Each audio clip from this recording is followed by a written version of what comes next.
जय हिंद दोस्तों। कैसे हो आप लोग? आशा करता हूँ आप लोग अच्छे होंगे। आज हम बात करने वाले हैं असम राइफल ट्रेडमैन्स वैकेंसी 2024 के बारे में कि कितने पदों पर आपकी ये भर्ती आने वाली है।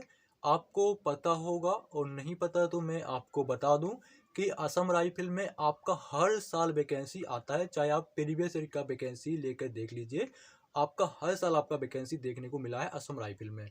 तो 2024 में कब ये वैकेंसी आएगा, कितने पदों पर आएगा, इसके अलावा आपका जो न्यू कैंडिडेट है तो इसमें योग्यता क्या मांगी जाती है और आपका सिलेक्शन प्रोसेस में कौन कौन से स्टेप से होकर गुजरना पड़ता है। ठीक है, आपका एग्जाम पैटर्न में कितने विषय से प्रश्न पूछ जाते हैं। और सबसे अच्छी बात इसमें यह है कि इसमें कंपटीशन बहुत कम रहता है। कम क्यों रहता है, मतलब इस कहने का मतलब है कि बाकी वैकेंसियों के अलावा इसमें जो कंपटीशन रहता है वो कम रहता है। क्यों रहता है वो मैं आपको आगे बताऊंगा। तो चलो दोस्तों, वीडियो स्टार्ट करते हैं बिना किसी देरी के। इसके अलावा अगर आप आरपीएफ की तैयारी कर रहे हैं तो उसके प्रीवियस ईयर के पेपर आप मेरे चैनल पर देख सकते हैं। यूपी पुलिस के प्रीवियस ईयर के पेपर भी आप देख सकते हैं। और इसके अलावा अगर आपको अदर एग्जाम के प्रीवियस ईयर के पेपर चाहिए तो आप कमेंट बॉक्स में जरूर बताइएगा। तो वीडियो स्टार्ट करते हैं। ठीक है, सबसे पहले हम बात करेंगे कि जो आपका असम राइफल में जो ट्रेडमैन की वैकेंसी निकलती है वो कौन कौन सी ट्रेड यानी कौन कौन सी पोस्ट पर निकलती है। तो देखिए दोस्तों, स्वीपर हो गया, टेलर, स्वीपर यानी सफाई कर्मचारी, सभी को पता होगा। अगर कोई ऐसा हो नहीं पता होता है भाई, क्योंकि अपना गांव देहात के जो कैंडिडेट होते हैं वो ही अपने लोग क्या है ज़्यादा अप्लाई करते हैं। ठीक है, तो टेलर हो गया, कुक हो गया, बर्बर यानी आपका नाई, माली हो गया, मोची हो गया, आपका बड़ी हो गया, हिंदी में इसलिए लिखा हूँ मैं, बॉर्डर कैरियर, बासरमैन यानी आपका धोबी। और इसमें क्लर्क की वैकेंसी भी होती है। ठीक, क्लर्क का इसमें वैकेंसी निकलता है और प्लम्बर का भी। ठीक है, तो ये जो आपकी ट्रेड है, इन ट्रेडों पर आपकी असम राइफल ट्रेड में से वैकेंसी निकलती है। अब बात करें आपकी योग्यता के बारे में। तो दोस्त, जैसे कि आपने देखा है कि बीएसएफ ट्रेडमेंस या आपका अदर जो है उसमें आपका एक्सपीरियंस सर्टिफिकेट वगैरह मांगा जाता है। तो इसमें ऐसा कुछ भी नहीं है।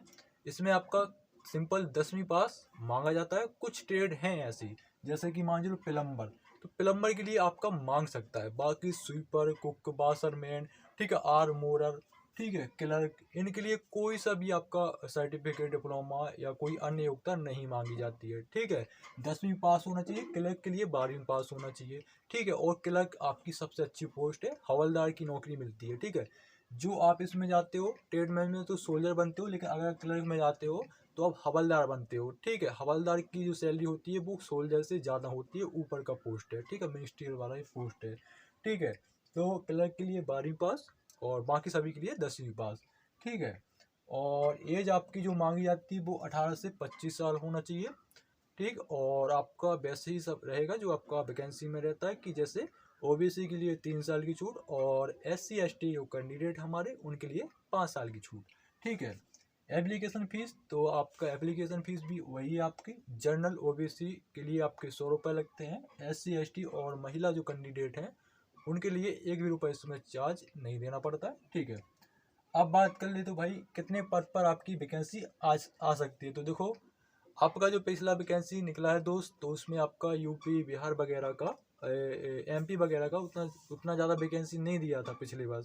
वैकेंसी तो आपका काफ़ी निकला था, लेकिन आपका स्टेट वाइज निकलता है तो स्टेट में आपका उत्तर प्रदेश, बिहार, MP, राजस्थान इस साइड का थोड़ा कम था। सबसे ज़्यादा वैकेंसी था उनका नागालैंड हो गया, क्योंकि आपका असम राइफल पता है कहाँ पर कार्य करती है, नागालैंड का। नागालैंड के बाद जो आपका बर्मा यानी म्यांमार का जो बॉर्डर है वही बॉर्डर आपका ये असम राइफल संभालती है। और खासकर नॉर्थ ईस्ट में रहती है वो 7 स्टेट जो है, जैसे कि मेघालय हो गया आपका, अरुणाचल प्रदेश, आसाम हो गया, ठीक है, त्रिपुरा हो गया, यही सब आपका ये क्या देखती है, अपना ड्यूटी देखती है। ठीक है, तो आपका इन राज्यों का वैकेंसी कम था और जो आपके नॉर्थ ईस्ट के जो राज्य पूर्वी राज्य उनका वैकेंसी ज़्यादा था। ठीक है, तो आपका जो वैकेंसी आने के चांस है वो आपकी 15 से 2000 रहेंगी, इतनी ही इसमें वैकेंसी निकलती हैं। इससे ज़्यादा वैकेंसी आपकी नहीं निकलती। कहने को तो भाई आप लिखने को लिख दें क्या, ऐसा थोड़ी गलत लिखेंगे, लेकिन 1500 या 2000 के समथिंग रहेंगी। 2000 से ज़्यादा नहीं जा सकती, इतना ध्यान रखिएगा। ठीक है, बाकी मेरे अकॉर्डिंग 2000 से ज़्यादा नहीं जाएंगी, 1500 2000 के बीच में रहेंगी। ठीक है, तो ये होगी आपकी वैकेंसी। और वैकेंसी का नोटिफिकेशन कब आएगा ये आपके दिमाग में चल रहा होगा दोस्त, तो मैं आपको बता दूं, आपका वैकेंसी का नोटिफिकेशन या तो आपका आएगा 15 अप्रैल के पहले, या तो आपका आएगा आपका मई के समथिंग, ठीक है। और इसमें एक चीज़ ये होती है कि आपका पहले कराया जाता है इसमें फिजिकल, ठीक है। सिलेक्शन प्रोसेस भी बता देता हूँ। पहले कराया जाता है इसमें फिजिकल, ठीक है, उसके बाद आपका रिटन एग्जाम होता है। तो फिजिकल में ही आपका सबसे बड़ा ये है कि फिजिकल के लिए भी कई लोग इसमें नहीं जाते हैं, अप्लाई भी कर देते हैं पर नहीं जाते हैं। क्यों? क्योंकि आपका बहुत दूर पड़ता है, पहले किसी को नहीं पता होता तो उतना पहले आपको जानकारी ले लेना चाहिए, ठीक है। जैसे हम जाते हैं तो देखो किराया उसमें ज़्यादा नहीं लगता है। आप दिल्ली से पकड़ोगे तो सीधा आपका ट्रेन जाता है, मात्र आपका 300-400 रुपये लगता है, ठीक है।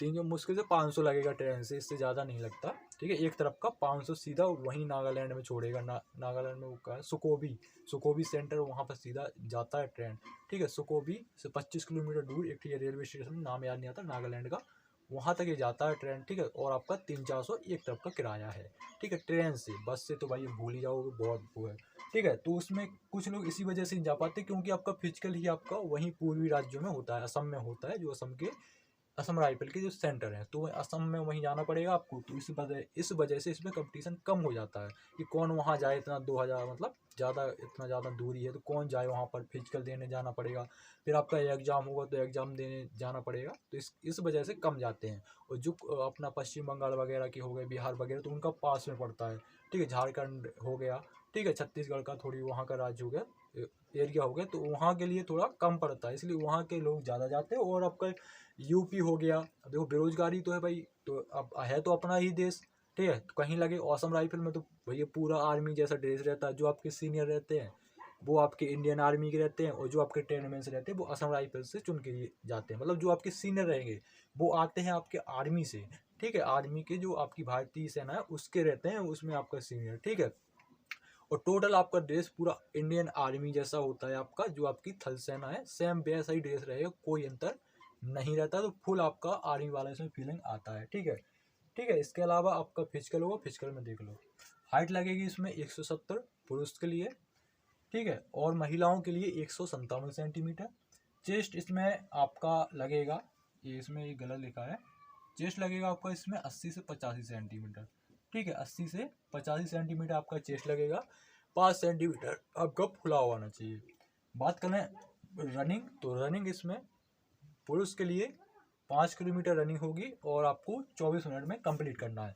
रनिंग आपकी वहीं ग्राउंड पे वो कराते हैं, ठीक है। वहीं के जो आपकी ऊंची खाली जगह है, अब वो सेंटर पे डिपेंड करता है, कहीं ऊंची खाली है कहीं आपकी सीधी भी है, क्योंकि पहाड़ी इलाका है, तो आप समझ सकते हो, ठीक है। तो 5 किलोमीटर की रनिंग है, 24 मिनट में कंप्लीट करनी है, हो जाएगी। लेकिन कई लोगों पर नहीं हो पाती क्योंकि ऊंची खाली उतनी जगह है, लेकिन हो जाएगी क्योंकि यार ये लगाए तो यार BSF ट्रेडमैन का भी देखो, तो उसमें 21-21 मिनट 20-20 मिनट में आराम से कर देते हैं। लेकिन ऊंची खाली जगह में थोड़ा टाइम लगेगा, तो 22 मिनट में 22-23 मिनट में आराम से आ जाएगा। पास करना उसमें कौन सा आपको अंक मिलने वाले हैं।